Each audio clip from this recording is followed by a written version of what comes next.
Olá pessoal, esse é mais um vídeo da série de resolução dos problemas do Advent of Code de 2023 e hoje estou trazendo aí o problema do dia 16, que já é a segunda vez que eu estou gravando esse vídeo, que a primeira eu fiz o favor de desligar o microfone e não reconectar. Mas enfim, nem que seja por pena aí, se você curte esse tipo de vídeo, já deixa seu like, já segue o canal, já compartilha, deixa seu comentário aí do que você gostou ou não. Mas vamos lá, tá? Isso aqui é um problema, de novo, que lida com simulação, mas tem uma questão interessante aqui que você precisa simular algumas coisas acontecendo em paralelo, e aí a gente, depois que tem uma sacada aqui de como pode usar uma fila, o problema fica até fácil de ser resolvido, tá? Dado esse spoiler, né, qual o enunciado do problema? É uma fábrica aqui definida por esse mapa de espelhos, que são as barras, né, para a direita ou para a esquerda, é, e os splitters, que são esse sinal de pipe ou sinal de menos, né, entram raios de luz. No caso da parte 1 aqui do problema, é um raio de luz que entra nesse ponto 00, vamos dizer assim, indo da esquerda para a direita, e esses splitters e esses espelhos vão governar como é que esse raio de luz vai se espalhar pela fábrica. E a pergunta é quantos tiles, quantos quadradinhos são energizados por esse raio de luz, tá? Então, cada quadrado aqui nesse mapa é um tile, independente dele ter ou não um espelho, e o ponto é o espaço vazio, tá? Então, eu trouxe aqui um exemplo simplificado, tá? Do que ocorre nessa fábrica aqui, e depois eu já explico o que são esses números aqui, mas o raio de luz basicamente começa aqui nessa direção, né? E aí bateu no espelho, ele é refletido. No caso aqui, se ele está vindo da esquerda para a direita, encontra a barra invertida, ele vai ser refletido para baixo, né? Um raio vindo na direção contrária nesse mesmo espelho seria refletido para cima, por exemplo. Tá? E aí é só olhar que temos dois tipos de espelho e quatro direções possíveis, né? Então isso aqui já dá uma combinação de oito possibilidades, tá? Deixa eu ver, faltou isso aqui, né? Então poderiam seguir numa dessas combinações aqui. E o splitter, que é o cara que deixa o problema interessante, é o seguinte: quando você encontra o splitter, ele está na mesma direção do splitter, né? O seu raio simplesmente segue viagem para onde ele estava seguindo, igual acontece quando a gente encontra um ponto, né? Porém, quando a gente bate aqui perpendicular a um splitter, um raio vai gerar dois raios. Nesse caso aqui, um para a esquerda e um para a direita. Ou se eu tivesse vindo aqui da esquerda e encontrasse um splitter para o alto, ia gerar um raio para cima e outro raio para baixo. Tá? Esse é o enunciado. E no fim, imagina que a gente passasse por aqui e viesse por aqui. Claro que não é esse que o exemplo está dizendo. A resposta seria um, 2, 3, 4, 5, 6, 7 tiles energizados, tá? A resposta que ele ia querer ver é a 7. Então, a primeira coisa aqui é prestar atenção no seguinte, né? Um raio de luz, ele para, por exemplo, vir para cá, né? Daqui eu vou gerar um raio para cá e outro para cá, mas ele para, uma primeira condição de parada é quando ele passa dos limites do mapa, né? Então esse raio, esse feixe, eles chamam de beam, né? Esse feixe vai morrer quando ultrapassar o limite do mapa. Mas uma outra condição mais interessante, ignora um pouco aqui o mapa, né? Mas imagina que o raio está vindo nessa direção, vem para cá e volta para onde ele estava indo, né? Então esse cara estava vindo nessa direção e encontrou de novo, digamos assim, um determinado tile, que nem seria esse tile daqui, né? Sendo que nesse tile ele já passou anteriormente por esse tile nessa mesma direção. Ora, se aconteceu isso, ele vai ficar para sempre preso aqui nesse caminho, né? Não tem nada que vai fazer ele desviar desse caminho. Então a segunda condição de parada é um feixe passar novamente no mesmo tile, numa mesma direção que ele já passou anteriormente, tá? Então vamos guardar essas duas condições de paradas aí na cabeça. Como é que a gente pode estruturar esse problema, né?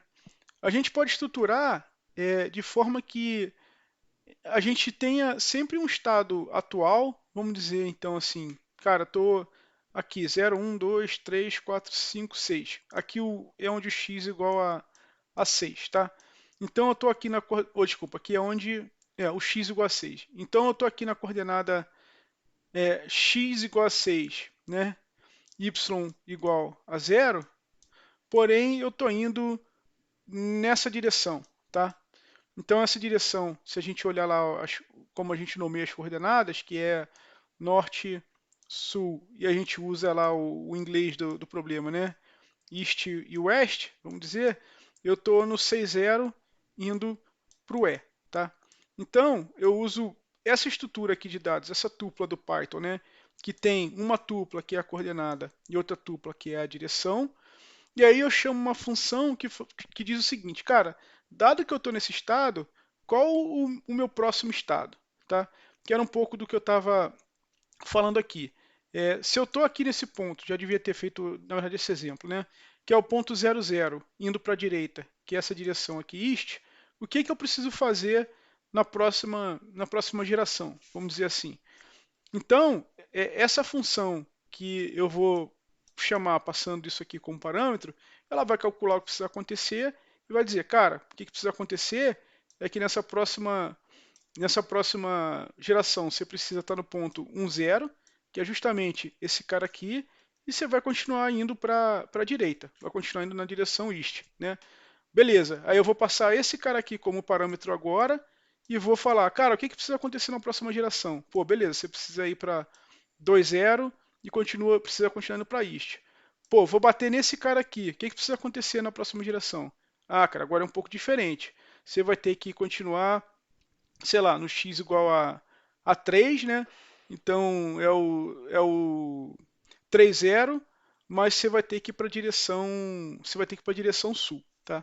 Então é assim que essa função aqui vai funcionar, vai ficar mais claro quando a gente olhar o código. Aí única, única não, né? Um ponto de atenção aqui, né? Imagina que a gente bateu aqui nesse tile indo para a esquerda, né? Então, 0, 1, 2, 3, 4, 5, 6, tá certo.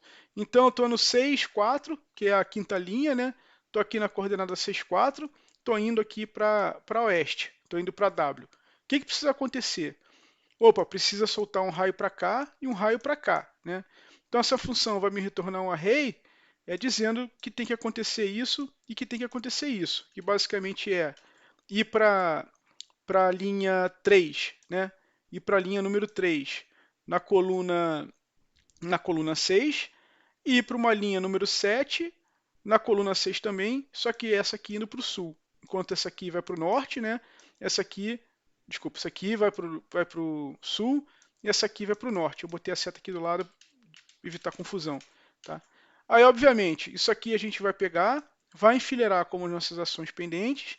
Esse cara aqui, quando a gente for processar, vai ser processado e vai continuar indo aqui para cima. Mas esse cara a gente vai olhar que está fora dos limites e vai ver que a gente não tem mais nenhum processamento para fazer em cima desse cara, tá? Bem, dito isso, vamos para o código, que é o que realmente interessa, tá? E aí eu já trouxe um pedacinho de código aqui escrito para dar uma simplificada, principalmente essa parte aqui que é muito fácil errar alguma coisa e é difícil de encontrar, tá? Então deixa eu explicar o que é cada item desse código, rapidamente. Estou rodando aqui com debug, tá? Com breakpoint, rodando em debug para conseguir botar um breakpoint. Então, primeiro é a maneira que a gente está lendo esse mapa, né? Então, eu peguei aqui o mapa lá do exemplo, e aí a gente tem aqui esse lines que originalmente eu transformei em um monte de tilezinho, mas aqui a gente não precisa transformar em tilezinho. Vou resolver usando mesmo a linha original, já que a gente não precisa ficar mexendo nesse cara. Esse cara aqui é basicamente uma constante, tá? Então, cada linha aqui desse mapa virou um line nesse array de lines, tá? E aí eu tenho duas funções aqui. Vamos lá, umas constantes aqui só para facilitar o que é x e y, ficar mais legível, né? E para cada uma daquelas direções, eu associei norte, NE, SW, eu associei uma potência de 2, tá? já vai ficar claro por quê. 1, 2, 4, 8, mas a nossa direção vai ser dada por essas constantes aqui.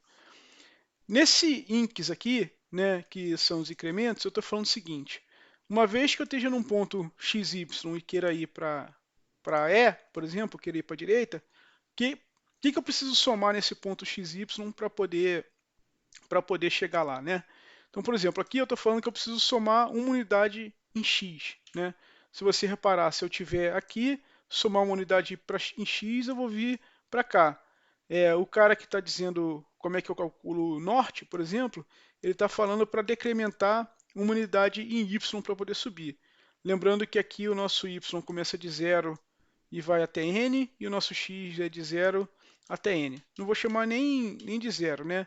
Mas de 0 até h-1, que é height-1, né? E aqui o nosso x vai de 0 até width-1, tá? Então, de novo, aqui está falando para onde eu tenho que andar, e o T-sum é um cara que só soma duas tuplas, tá? O que isso quer dizer? T-sum, sei lá, de 10, 10 e 100, 200, vai dar 110, 210. Opa, então como é que eu faço isso? Como é que eu uso isso aqui a meu favor, né? Então, se eu estou aqui num ponto 10, 10 e quero ir para norte, eu simplesmente vou pegar aqui incs de norte, né? Então, assim, eu quero ir para cima, certo?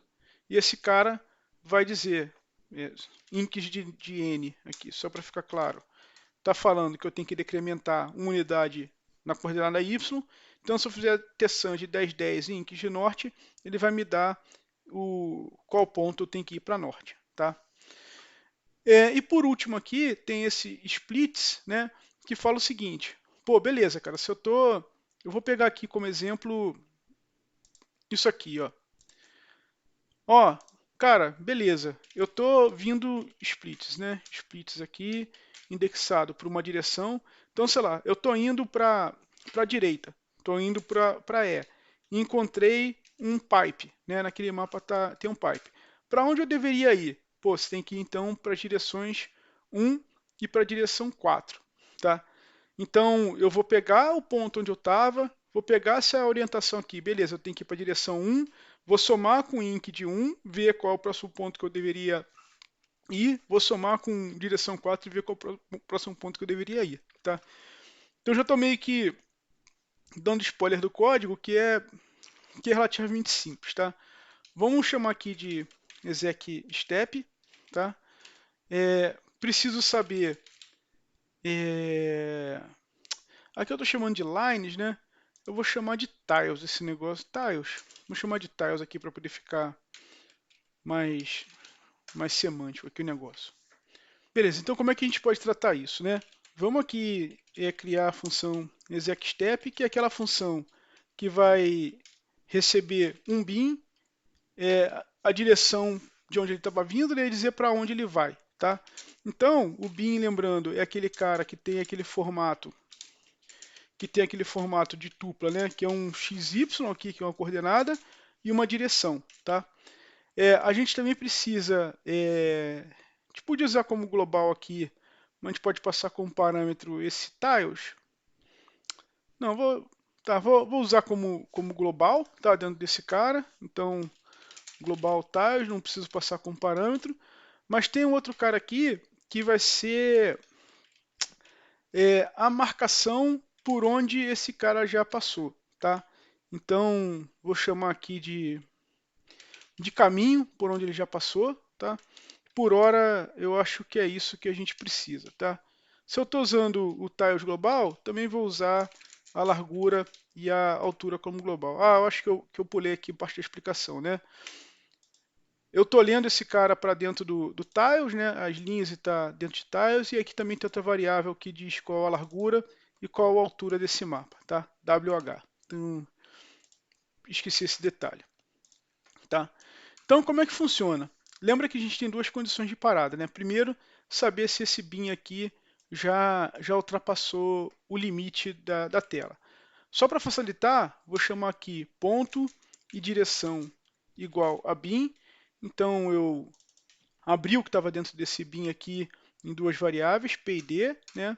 E a gente tem que ver o seguinte, ó, se P de x for menor que zero, ou se P de x, né, acho que comi o P aqui, ou se P de x for maior ou igual que a largura, ou se P de y for menor que zero, ou se P de y for maior ou igual que a altura, eu não vou fazer mais nada, né? Lembrando daquele cara que a gente retorna aqui as próximas ações, não tem mais nada para fazer. E só por consistência, eu vou usar aqui uma variável hat, que é igual a um array vazio, e aí vou retornar esse hat aqui na condição de parada. Qual a outra condição de parada? Né? Eu já passei por ali anteriormente.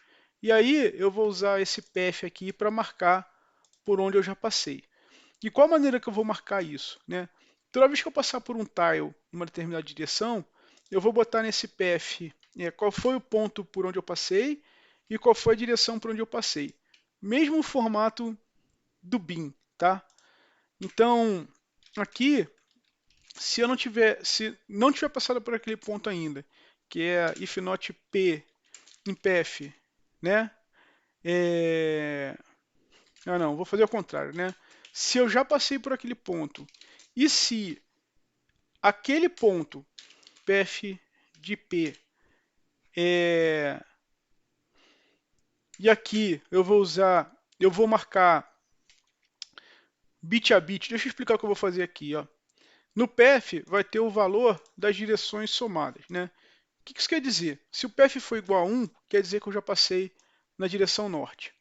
Se o path for igual a 2, quer dizer que eu já passei na direção leste. Mas se o path for igual a 3, por exemplo, né, quer dizer que eu já passei por ali tanto na direção norte quanto na direção oeste. Né?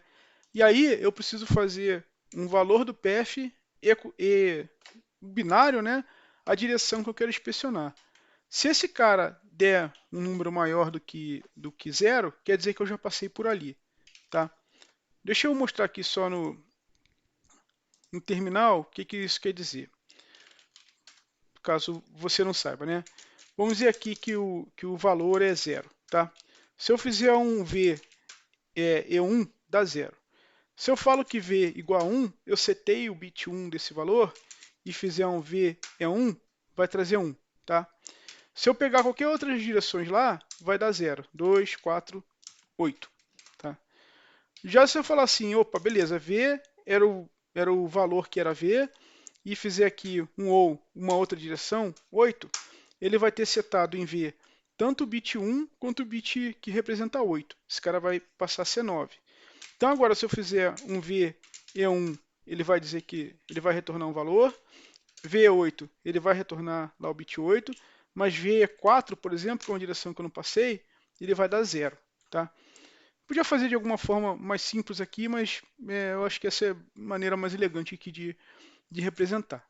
Então, se já tiver passado por aquele ponto e tiver passado naquela mesma direção, eu também posso retornar hat. Tá?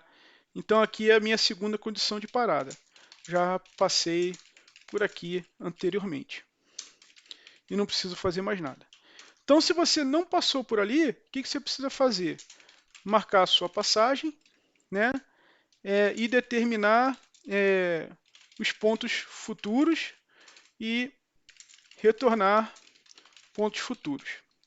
O que a gente precisa fazer para marcar a passagem? Ora, é botar nesse path aqui, path de P, era esse o formato? Path de P ou igual à direção que a gente está passando.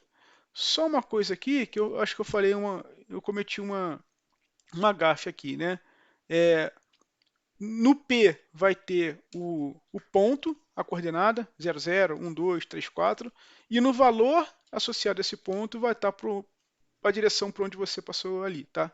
Na verdade não é a exclamação, é o ou D, né? Igual a gente fez aqui nesse ou igual a 8. Então, marcamos lá naquele ponto a direção por onde a gente passou, vamos determinar os pontos futuros. Como? A gente precisa pegar aqui nesse split, né? Então, split é igual a splits que está indexado pela direção e pelo tipo de quadradinho que a gente está lidando, né?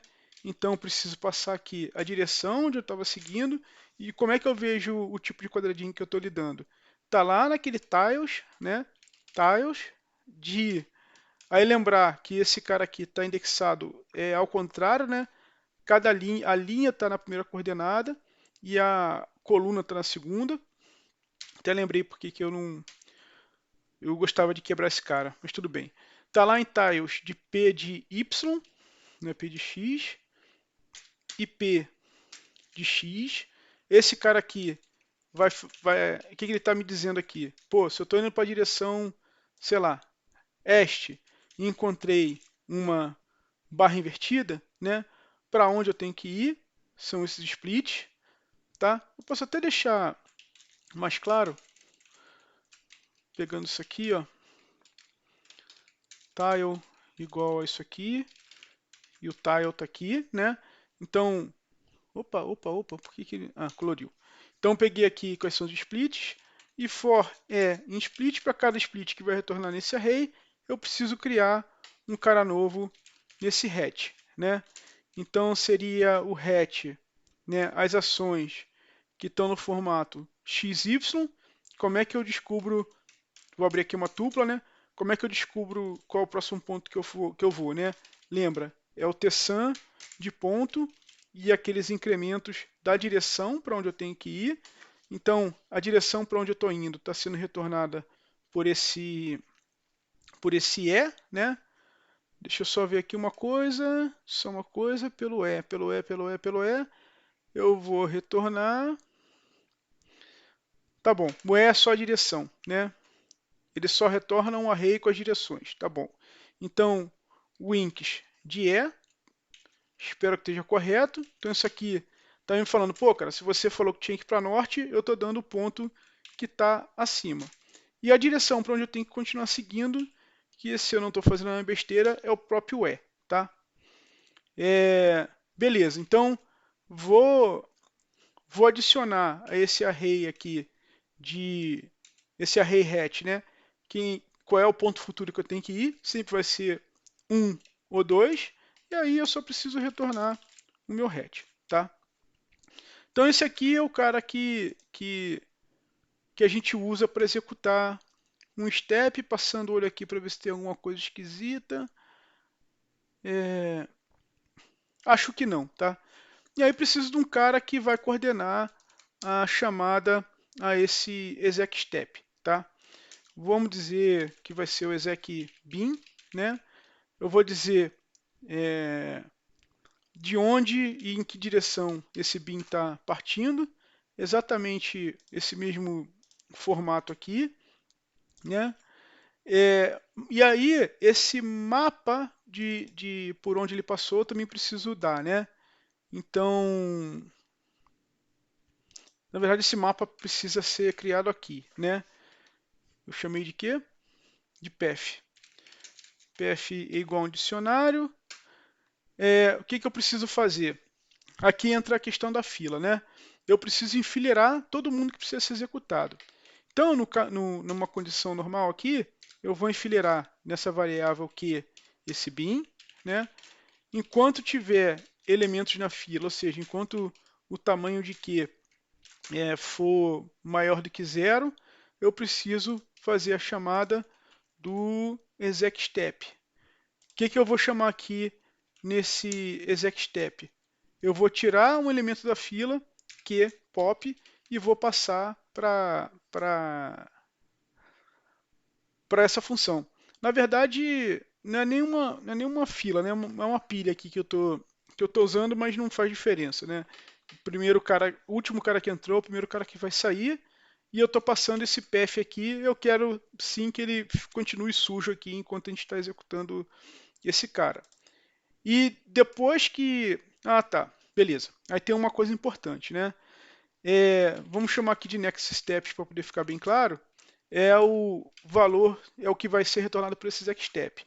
E aí, esses next steps precisam ser enfileirados para serem executados a seguir, né? Então aqui, lembrando que esse next steps vai ser um array de tuplas, né? Preciso dar um extend passando next steps, tá? Então, enquanto esse cara não encontrar os limites, ele vai trazer passos pendentes, enquanto tiver pendência, eu vou enfileirar essas pendências na fila, tá? E aqui no final, o que eu preciso retornar é tão simples como quanto o len de path, né? Porque lembra, a gente tem nesse path todos os pontos por onde eu passei com raio e tem um ponto, por mais que eu passe em duas direções, tem exatamente um elemento dentro dessa variável path, né? Se eu passar em duas direções, eu estou usando a mesma variável somando lá aquelas potências de 2, né?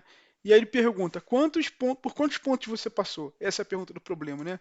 Quantos tais foram energizados? Cara, é o len de path aqui que vai dar para a gente a resposta, tá? Se não fiz nada de errado aqui, eu preciso dizer o seguinte, nessa parte 1, né? A resposta é igual ao execbin, ó, já tem uma coisa errada aqui, né? Eu preciso falar qual qual o meu ponto inicial, né? Que seria a tupla de 0, 0 na direção da direita, na direção east, tá? Então aqui, não, tá certo, é o bin, né?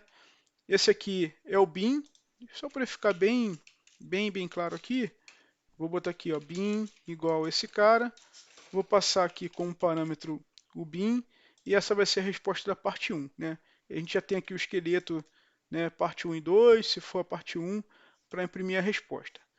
Vamos ver se isso aqui está dando certo.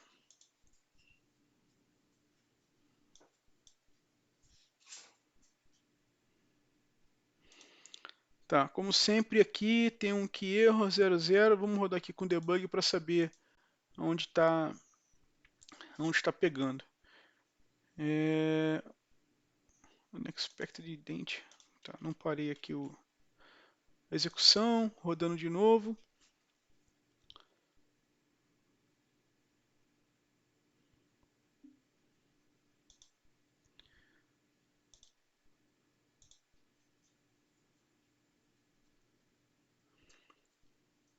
PF de P, if P em PF.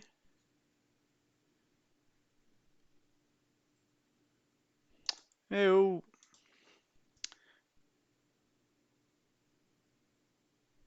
Tá, já entendi o que eu fiz. Aqui não é simplesmente marcar esse cara assim, né?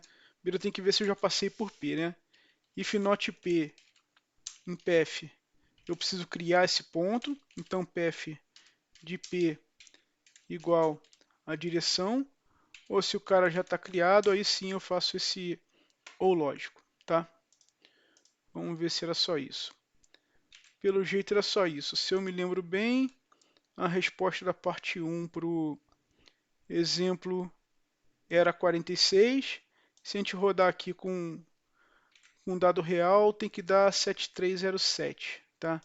Então vamos, ao invés de ler aqui o arquivo de teste, ler o arquivo de input, que é esse mapa bem maior. A gente espera que dê 7307. Deu 7307, então essa primeira parte do problema está equacionada. Vamos seguir para a parte 2. Bem, pessoal, a parte 2 de problema é né, uma variação muito pequena da parte 2. Né? O que ele está falando é o seguinte, é que você não precisa exatamente começar com o raio partindo do primeiro tile. Né?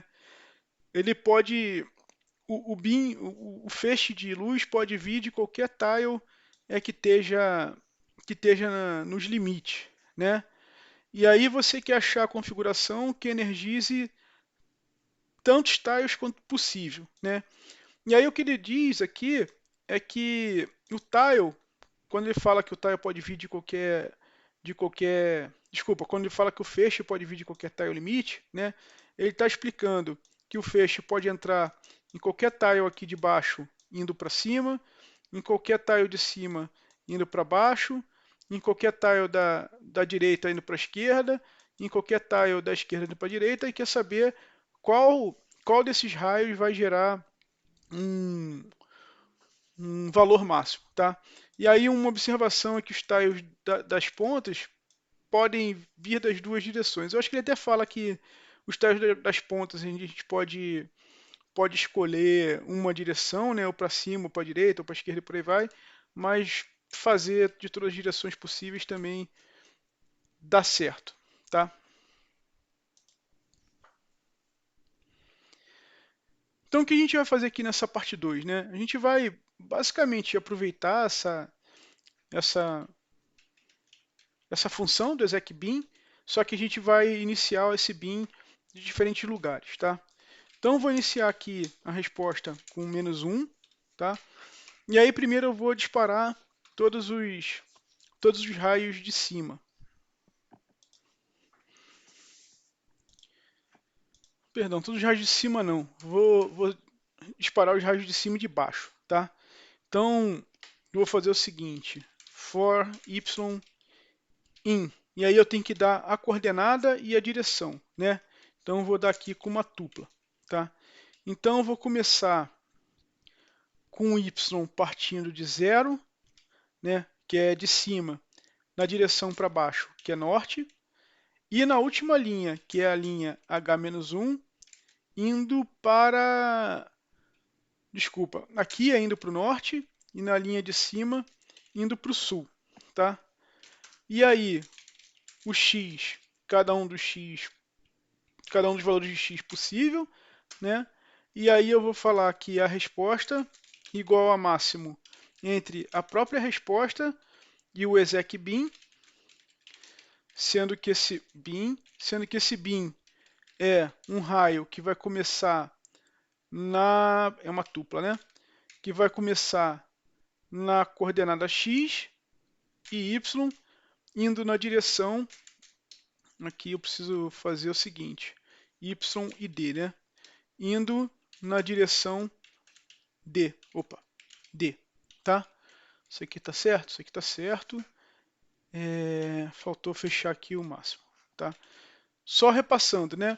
Esse loop aqui sempre vai me dar um valor de y e uma direção. O x aqui vai me dar todos os x possíveis, né? E aí a resposta é sempre o máximo entre a resposta máxima que eu já tinha achado anteriormente e começar de novo a partir desse par xy, tá? E aqui no x é de forma análoga, né? A isso, né? Só que agora aqui o y é o que tem for y em range de altura, todos os y possíveis, né? E o x aqui vai ser x e direção em 0. Eu primeiro vou disparar os raios da esquerda, né? Então eles precisam ir para a direção da direita. E aqui é a largura -1 indo para a direção oeste em range de largura. Opa. Tem coisa aqui, né? Não tem range não, cara. Tá doido. É isso aqui, tá? Fiz a variação para y, estou fazendo a variação para x e aqui para cada y possível, aqui para cada x possível, né? E aí a chamada é igualzinha, né? E aí no fim das contas isso aqui vai ter chamado todos aqueles raios e me dado o valor máximo possível. Então, como sempre, chamando aqui para o caso de teste, para a gente ver se está certo, 51, se eu não me engano, essa é a resposta correta para o caso de teste.